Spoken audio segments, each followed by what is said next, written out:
This is the Sleep Historian. Each night we explore the echoes of the past, stories told slowly to calm the mind and ease you towards sleep.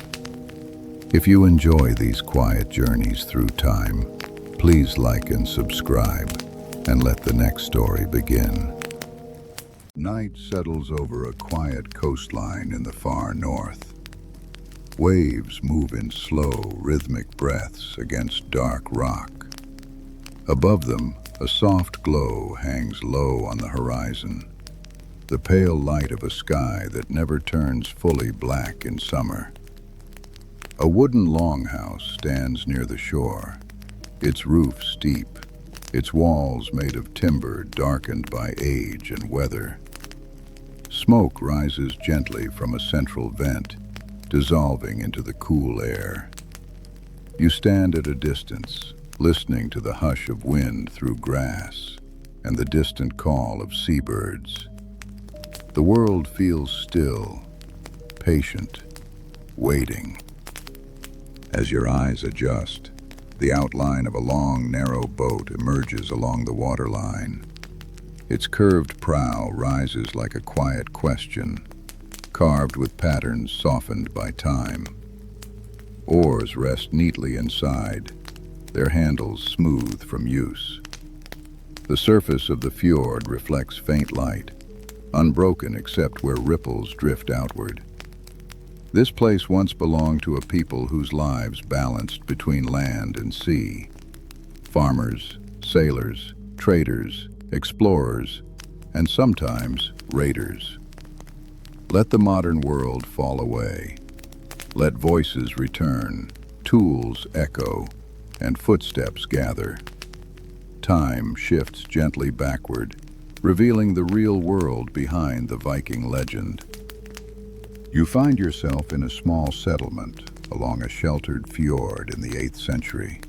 Timber buildings cluster around a central yard, surrounded by pastures and patches of cultivated land. Sheep graze on low, uneven slopes. Smoke from hearth fires carries the scent of peat and fish. Vikings were not a single nation, but a network of Norse communities spread across Norway, Denmark, and Sweden. Here, daily life begins before dawn. A farmer sharpens a scythe. A woman carries water from a well, her breath visible in the morning chill.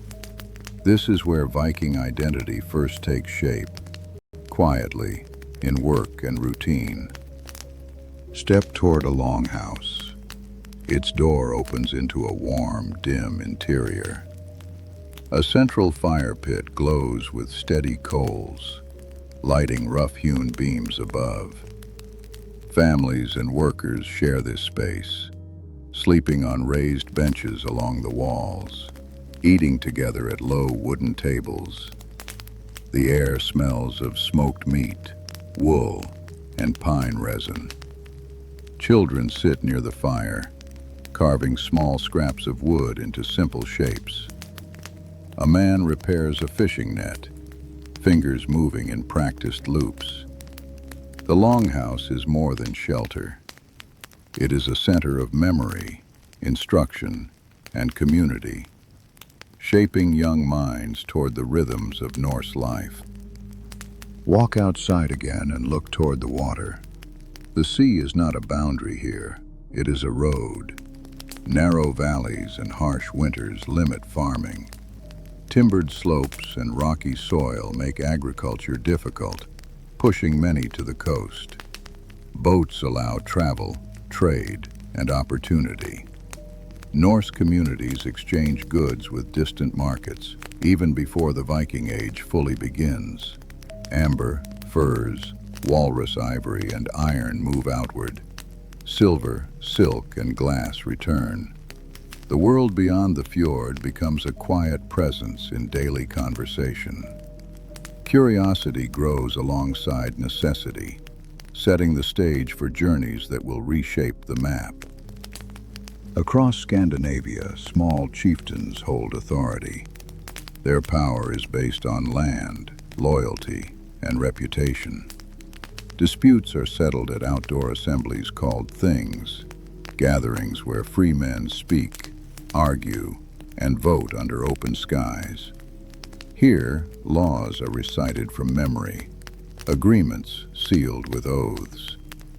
A chieftain's hall might host feasts to strengthen alliances. Gifts, swords, cloaks, rings serve as visible tokens of support. Ambition simmers beneath politeness. Young men observe these rituals, understanding that honor and standing are as important as strength. Leadership is not inherited blindly. It is earned through deeds that others witness and remember. Not all Norse communities are isolated. Trade routes stretch west toward the British Isles, south toward Frankish lands, and east along rivers leading deep into what is now Russia and Ukraine. Merchants carry news of distant places, larger towns, fortified monasteries, markets filled with silver coins. Their stories ignite imagination in small settlements like this one. A boy leans closer to hear about a foreign coast where treasures lie unguarded. His father listens too, but with a more measured expression. Opportunity and danger are intertwined.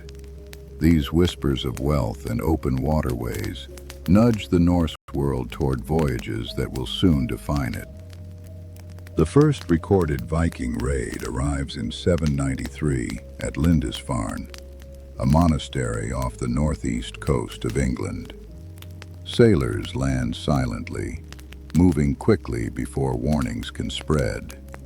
The attack shocks Christian Europe, not just for its violence, but for its target, a holy site thought to be secure beneath God's protection.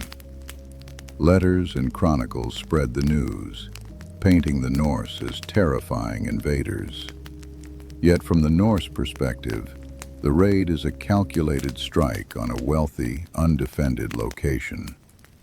It marks a turning point, the moment Europe begins to see these seafarers not as traders, but as Vikings, raiders from the sea. Back in Scandinavia, the consequences of long voyages ripple through society. Silver coins flow home, funding construction and feasts. Warriors return with foreign goods, glass beads, decorated buckles, fine textiles that reshape local fashion and status. Some bring stories of fertile lands beyond the sea, lands where settlements might take root. Families debate whether to stay or seek opportunity elsewhere. The idea of leaving becomes less abstract, more attainable. As winters pass and summers return, boats are built in greater numbers. The sea, once a demanding neighbor, becomes a familiar doorway to worlds beyond the horizon. Even in this early stage, myths and stories settle into memory. Around hearth fires, skalds, poet historians, recite tales of gods who travel, battle, and bargain. Odin seeks wisdom. Thor defends the world with his hammer. These stories are not distant fantasies. They intertwine with daily life, reinforcing values of courage, loyalty, and cunning. Young listeners absorb them like maps of conduct. But these myths, while powerful, will someday overshadow the quieter truths. Farming, trading, negotiating, building. The real world behind the legend is rooted here, in a community shaped by necessity and curiosity more than conquest. A long, narrow workshop near the shoreline marks the heart of Norse innovation. Shipbuilding. Inside, the smell of sap and freshly cut wood fills the air. Planks of oak lie arranged in careful rows, each selected for its natural curve. Skilled craftsmen use axes and draw knives to shape them, working with the wood rather than forcing it. Iron rivets and wooden pegs sit in small piles, ready to bind the vessel together. The room echoes with steady tapping and scraping. Every component is deliberate. A Viking ship is not just built. It is tuned to the sea like an instrument. Step closer to a nearly finished hull. Light from a narrow window glances off smooth, overlapping planks. Clinker-built construction that gives strength while allowing flexibility in waves. The keel runs straight and true, guiding the vessel's path. Ribs curve upward, forming a shape that can cut water efficiently. A craftsman runs his hand along a joint, feeling for gaps. Beside him, a young apprentice holds a bowl of oil, brushing it carefully onto wood to protect against salt and weather. The ship has no deck, only open space, emphasizing lightness and speed. Every detail favors mobility over armor. Outside, the ship is carried to the water along wooden rollers. Men lift in coordinated rhythm, shoulders straining but movement steady. A hush falls as the hull touches the fjord. Water ripples outward in gentle rings. Oars are slotted into place. A single square sail of wool, dyed deep red, is hoisted but left furled.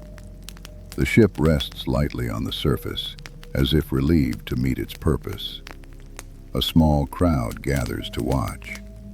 This is not a weapon, it is a tool, one that can fish, trade, explore, or raid, depending on the intentions of those aboard. Now climb aboard and look around. Benches line the sides for rowers. Shields hang neatly along the gunwales, both protection and decoration. A small chest near the stern holds tools, spare rivets, and personal items. The mast rises from a simple step, designed to be lowered quickly when sailing close to shore. The steering oar, mounted on the starboard side, is carved from a single sturdy piece of wood. A coiled rope sits near your feet, its fibers rough but reliable. The boat feels alive, not in a mystical sense, but in its responsiveness to balance and motion. Crew training begins long before departure. On calm waters, rowers practice synchronous strokes, guided by a person calling time. Sailors rehearse lowering and raising the sail, tying knots, adjusting rigging. They learn to read wind patterns on the surface of the water, watching ripples shift direction. Navigation relies on landmarks, stars, and the sun. On cloudy days, experienced sailors might use a sunstone, a piece of calcite that can reveal the sun's position through polarized light. Each man carries responsibility. A single mistake can turn a voyage into disaster. The sea demands constant attention and collective trust. Supplies are loaded with equal care. Barrels of fresh water are sealed tightly. Dried fish, smoked meat, and hard bread are packed for long journeys. Wooden bowls, woolen cloaks, and simple bedding are stored beneath benches. A small iron pot sits ready for cooking stews over a portable hearthstone. Tools for repair, axes, wedges, spare planks are essential. A ship on open water cannot rely on distant help. Before departure, each sailor checks his own gear. A knife, a cloak, perhaps a small token from home. One man ties a strip of cloth around his wrist, a quiet reminder of family. On a clear morning, the crew pushes off. Oars bite into the water with a soft, rhythmic splash. The boat glides forward, leaving a narrow wake trailing behind. Once the breeze strengthens, the sail unfurls and fills with wind, snapping gently before settling into a taut, steady shape. The boat leans slightly, gaining speed. The coastline recedes. Conversation is minimal, not silence born of fear, but calm focus. Men adjust their seating, shift weight, and settle into the long journey. The sea becomes both challenge and companion, a vast space that holds opportunity and uncertainty in equal measure. Days stretch into weeks. Nights are spent anchored near sheltered coves or beaches, the boat pulled partway onto land. A small campfire crackles as men warm their hands and share simple meals. Stars wheel slowly overhead, guiding direction. Some sailors speak quietly about destinations, trading towns along the Baltic, distant islands to the west, or river mouths rumored to lead deep inland. Others simply rest, staring into the darkness, listening to waves lap the shore. These journeys are not constant violence. They are endurance, navigation, patience. The sea is a path that reshapes the Norse world, one voyage at a time. As ships cross the North Sea, new horizons emerge. Low, green coasts, dotted with monasteries, towns, and farms. The first encounters are not always raids. Some crews trade peacefully, offering furs, amber, and iron tools in exchange for silver, grain, and fine textiles. Marketplaces along riverbanks become meeting points where languages mingle. A monk in simple robes examines a carved comb with curiosity. A Norse trader studies silver coins stamped with foreign rulers. These exchanges build relationships, spreading knowledge of geography, wealth, and local defenses. Every transaction, however small, expands the mental map of the Norse world. Move inland along a river. The waterway narrows, framed by reeds and low trees. Villagers watch from a distance as the longship approaches, uncertain whether to expect trade or conflict. Communication is slow but possible. Gestures, simple words learned from previous encounters. Goods are displayed on cloth, beads, pelts, polished bone. In return, locals offer pottery, livestock, or woven cloth. Children peer from behind fences, fascinated by the visitors. These moments reveal a truth often overshadowed by legend.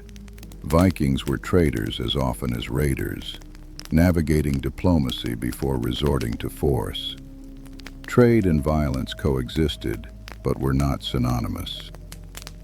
In some regions, the presence of Norse sailors becomes familiar. Along the coast of what is now France, they frequent ports and river towns, building seasonal camps. On the British Isles, they engage in trade, hire themselves out as mercenaries, and negotiate with local rulers. The line between visitor and invader blurs. Political landscapes shift rapidly. A noble might welcome Norse fighters as allies one year, then face them as enemies the next. Alliances are practical, not ideological. Survival and opportunity guide decisions. The Norse reputation becomes complex, feared in some places, relied upon in others. In Ireland, Viking ships appear along river estuaries, eventually establishing fortified bases known as long forts. These camps begin as raiding hubs, but evolve into trading centers. Over time, they expand into towns, including what will become Dublin. Timber walls rise, markets form, foreign goods circulate. Local and Norse populations intermingle, sometimes in conflict, sometimes through marriage and cooperation. A blacksmith hammers iron for Norse customers. A sailor buys grain from a local farmer. These everyday exchanges gradually weave Norse culture into the fabric of distant lands, altering economies and social structures in quiet, lasting ways. Not all journeys head west or south. Some turn east along the great rivers of Eastern Europe. Long ships navigate waterways leading toward Novgorod, Kiev, and beyond. Norse traders, often called Rus in these regions, carry furs, wax, and slaves toward markets connected to the Byzantine world. They encounter new customs, new faiths, new systems of power. Along a riverbank, a small camp forms at dusk. Men sit beside fires, listening to distant wolves. A trader examines a coin stamped with Greek lettering, fascinated by its unfamiliar symbols. The Norse world stretches further than many back home ever imagine. Occasionally, violence erupts. A settlement resists. A misunderstanding escalates. A leader refuses to pay tribute. Raids are swift and targeted, striking where defenses are weak.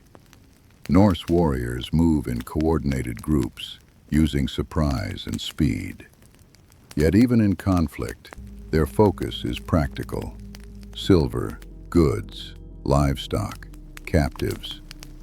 Monasteries become common targets, not out of religious hatred, but because they store wealth and often lack strong defenses. After such attacks, ships depart quickly, leaving stunned communities to assess losses. Fear spreads faster than fact, amplifying the reputation of Vikings far beyond their numbers or intentions. Meanwhile, back in Scandinavia, returning sailors bring stories. Some tales are heroic, others cautionary.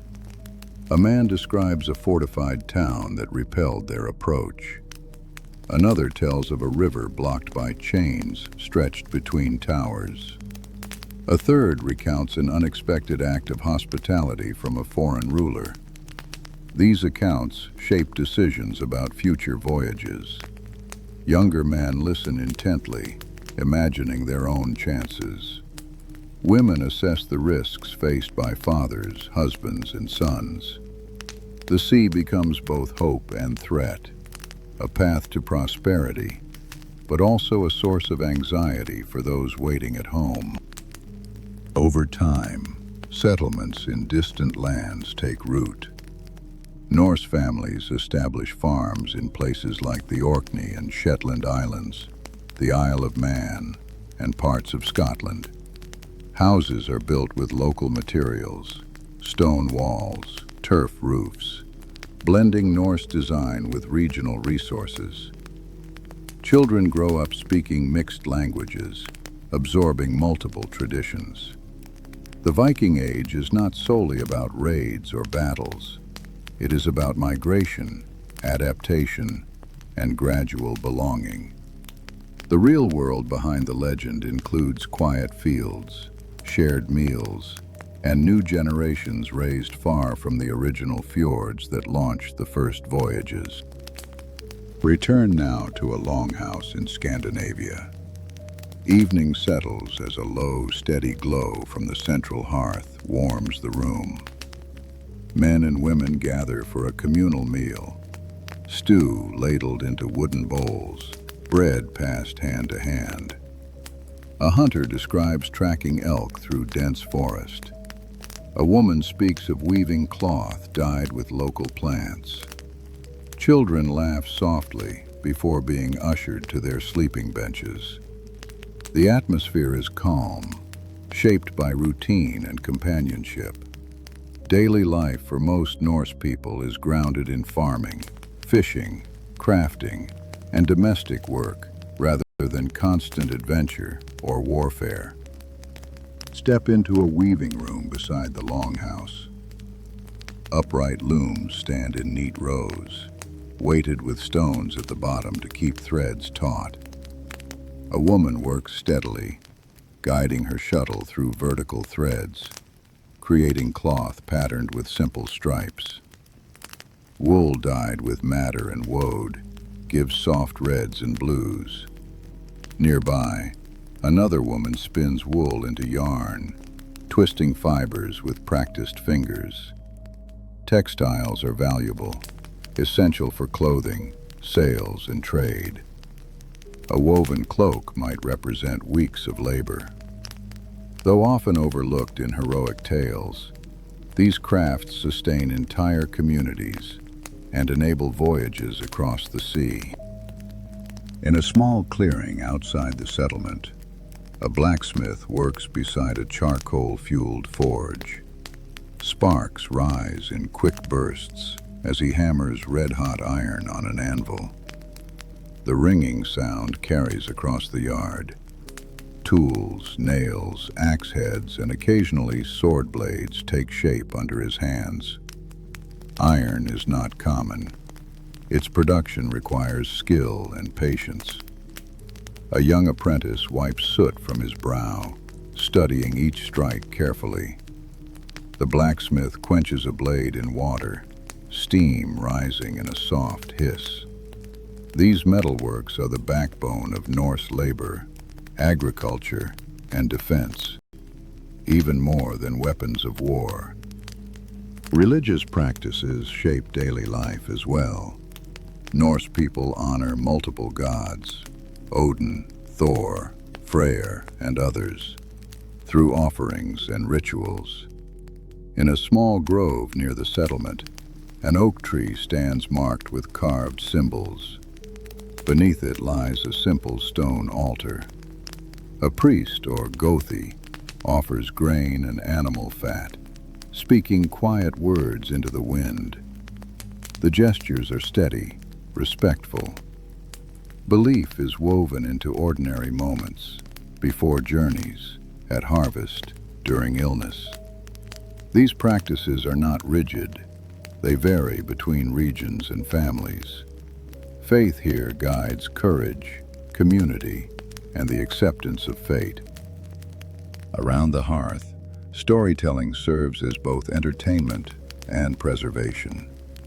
A skald recites a saga, voice low and rhythmic. His words describe ancestors, heroes, and distant voyages. Children sit close, eyes reflecting firelight. Adults listen with calm attention, finding lessons in each verse: loyalty, patience, caution.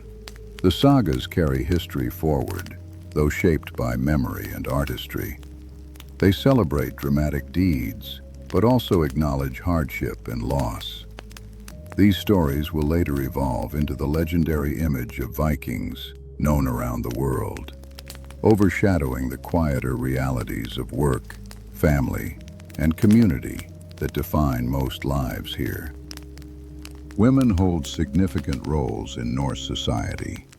They manage households, oversee farms when men are away, and control property in some regions. Keys hang from their belts as symbols of authority. In one room, a woman inspects stored grain, ensuring supplies will last through winter. Another settles a dispute between neighbors over grazing land. Their responsibilities are practical and respected. While warfare is often seen as a male domain, women's labor sustains the entire structure of Norse life. Without their management, the longhouse, fields, and family networks would falter. Their influence is steady, though often overlooked in legends. Children grow into responsibilities gradually. A boy learns to carve wood, to handle small animals, to row short distances along the shore. A girl practices weaving and milking goats. Both help gather firewood and repair fences. Play and work blend naturally. On a quiet afternoon, a group of children race along the grass, wooden sticks held like imaginary swords. Their laughter drifts across the yard, light and unguarded. They are not warriors yet. Most will never be. Many will become farmers, craftspeople, or traders. The Viking Age is shaped by ordinary lives as much as by daring voyages. Occasionally, danger arrives close to home. A failed harvest brings hunger. A storm damages boats. A neighboring chieftain demands tribute or threatens conflict. Decisions must be made at the Thing, debated calmly, resolved by consensus or compromise. The community gathers at the assembly site, a grassy mound overlooking the fjord. Voices rise and fall in measured tones. When agreement is reached, the crowd disperses quietly, returning to fields and workshops. Life continues with resilience. The legendary image of constant battle fades in the face of these real challenges. Steady, practical, often invisible to history's louder stories. Now shift forward in time to a different setting. A fortified English town in the 9th century. Wooden palisades surround narrow streets. Smoke curls from low chimneys. News of Norse activity has spread along the coast. Locals gather near the gate, sharing rumors in hushed voices. Some fear a raid, others expect trade. The line between the two can change quickly. A distant horn sounds near the river, unfamiliar and low. The town braces, uncertain. This moment reflects the deeper truth behind the legend. Encounters with Vikings are not predictable. They hover between opportunity and threat, shaped by circumstance. Along the riverbank, a longship approaches under steady rowing. Shields hang along its sides like a row of muted colors. The sail is furled, preserving control and silence. Locals watch, gripping tools more tightly. The ship slows, grounding gently on the mud. Men disembark, moving in deliberate formation. Their expressions are focused, not wild. Some carry weapons but keep them lowered. A leader steps forward, raising an open hand, a gesture signaling negotiation. The air is tense but calm. The decision before both groups is practical. Talk, trade, or fight. Each watches the other, weighing intentions. Negotiation unfolds near the town gate. Goods are displayed. Silver bracelets, finely woven cloaks, carved bone jewelry. In exchange, the Norse request grain, livestock, and coin. The local leader considers the offer, recognizing the risk of refusal. A payment, known later as Danegeld, may prevent violence. A chest of silver is brought forward, the coins glinting in afternoon light. The Norse leader nods, accepting the agreement. The exchange is recorded mentally, witnessed by both sides. No battle takes place. The ship departs with supplies. The town remains intact. These quiet arrangements form a significant part of Viking interactions, rarely highlighted in legend. Yet not all encounters resolve peacefully. In another region, a fortified monastery stands along a rocky coast. Bells toll as sails appear on the horizon. Defenders gather, closing heavy wooden gates. The longships land quickly, using shallow drafts to approach the shore. Fighters surge forward. The defenders resist, but are outmatched by speed and surprise. The clash ends swiftly. Goods are taken. Books bound with decorated covers, chalices of silver, stored grain. The raiders withdraw, leaving smoke lifting into the sky. Even here, the violence is brief, purposeful. and focused on resources rather than destruction for its own sake. These rapid strikes shape Europe's perception of Vikings. Chronicles describe them as relentless, fierce, and destructive. Fear spreads through villages and towns far beyond the actual paths of the raiders. Legends grow. Stories emphasize terror and chaos. But beneath these accounts lies a more balanced reality. Viking expeditions are calculated, limited by logistics, and often driven by economic need. Raids occur during summer, when seas are navigable, and rarely linger. Afterward, ships return home or move on to trade. The real world behind the legend is strategic, practical, and deeply tied to survival and opportunity. Some Norse leaders pursue settlement rather than plunder. In the late 9th century, armies winter in England, building fortified camps instead of returning home. They claim land, farm, and negotiate treaties. The Danelaw, a region under Norse influence, emerges in parts of England. Laws blend, customs mix. A Norse settler plows a field beside an English farmer, their shared labor more immediate than cultural division. Children born in these regions grow up speaking combined languages, adopting hybrid traditions. The Viking presence shifts from fleeting raids to lasting communities, reshaping the landscape through quiet permanence rather than sharp conflict. Further west, Norse explorers reach Iceland.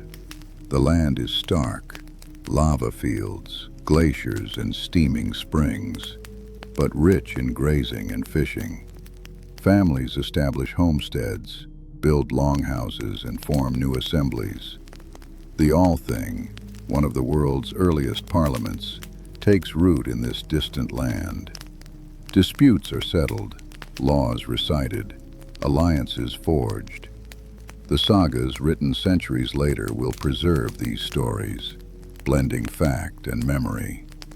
From Iceland, explorers push outward again, reaching Greenland's coasts and, around the year 1000, the shores of North America.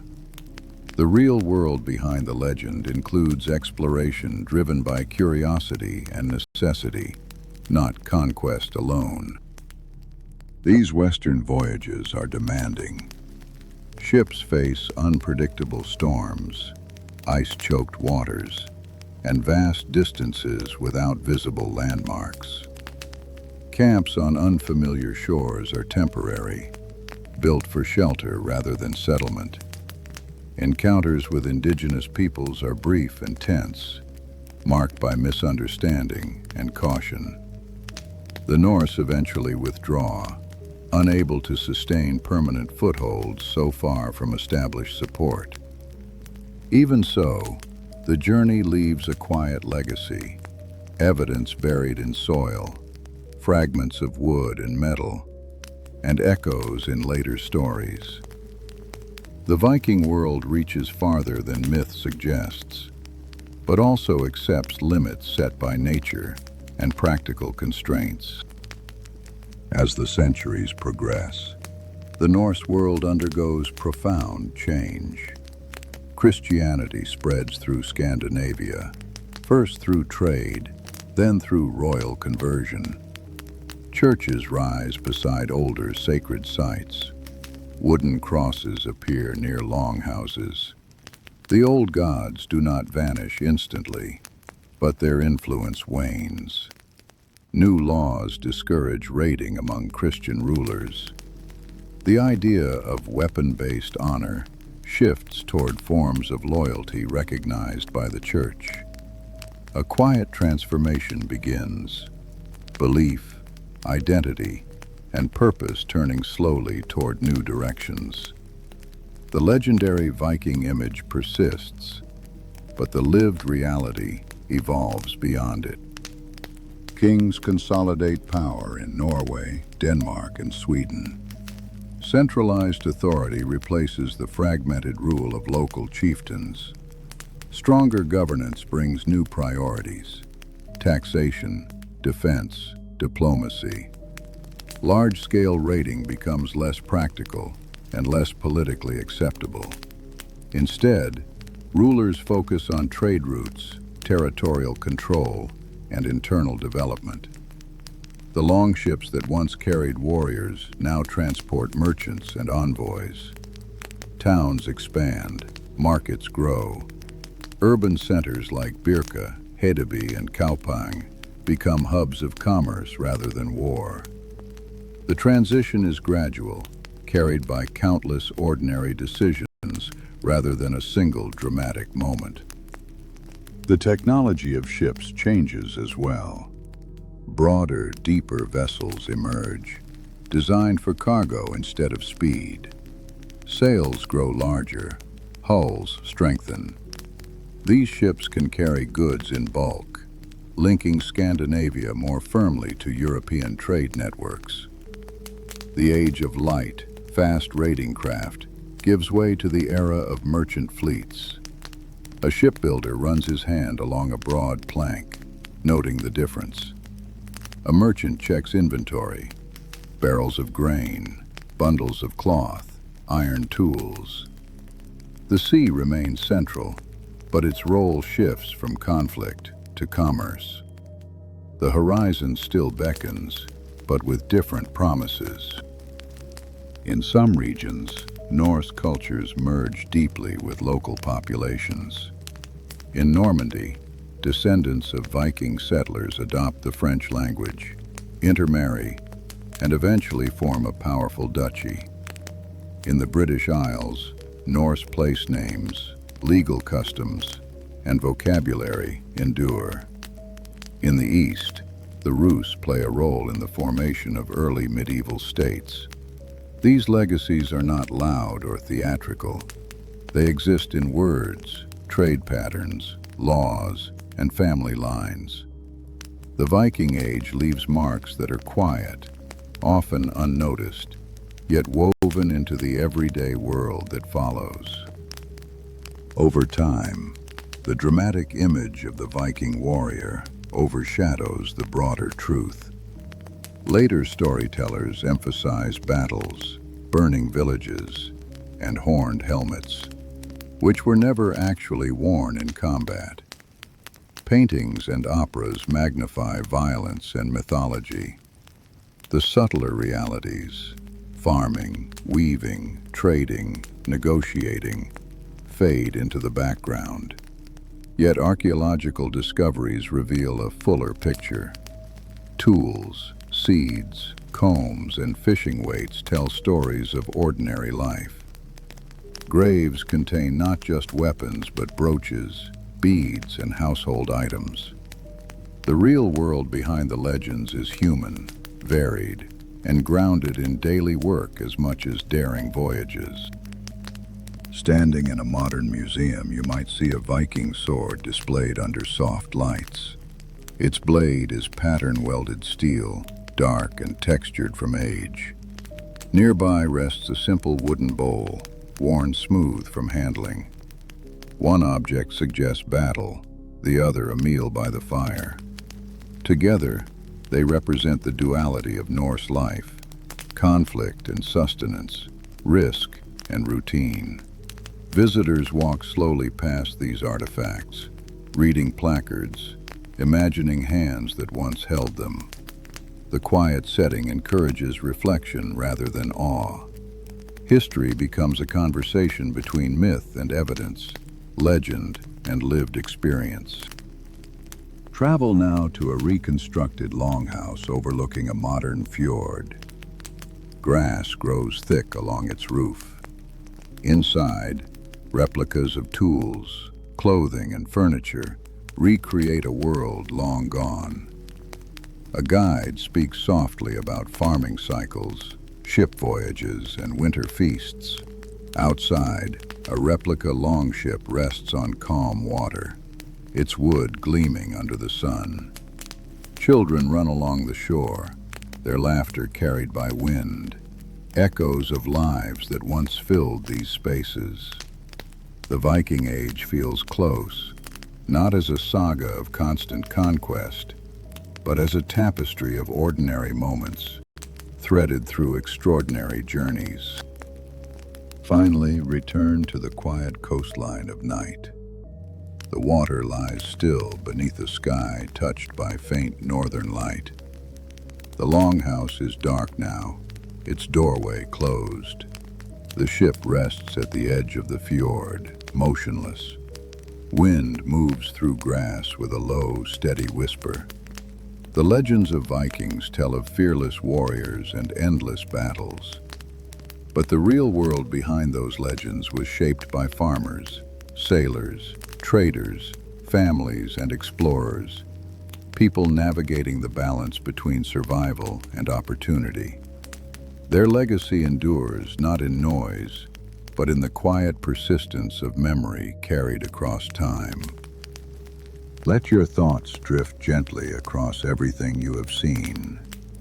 The warm glow of a longhouse hearth, the rhythm of axes on timber, the smooth launch of a new-built ship, the steady pull of oars across dark water, negotiations at a town gate, settlements rising on distant shores, the slow fading of old gods, the rise of new beliefs, the transformation of a world from raids to commerce.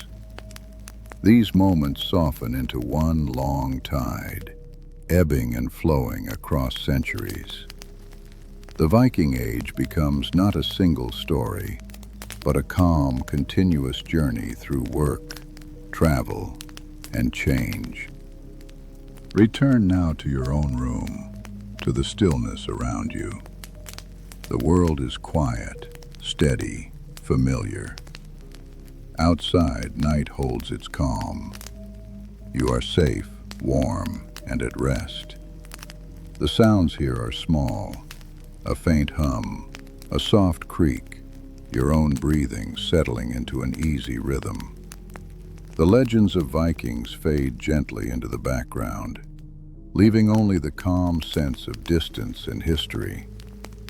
Let your body sink deeper into comfort, thoughts loosening like a sail at rest. The day is behind you, the night is yours. Let sleep come like a slow, steady tide.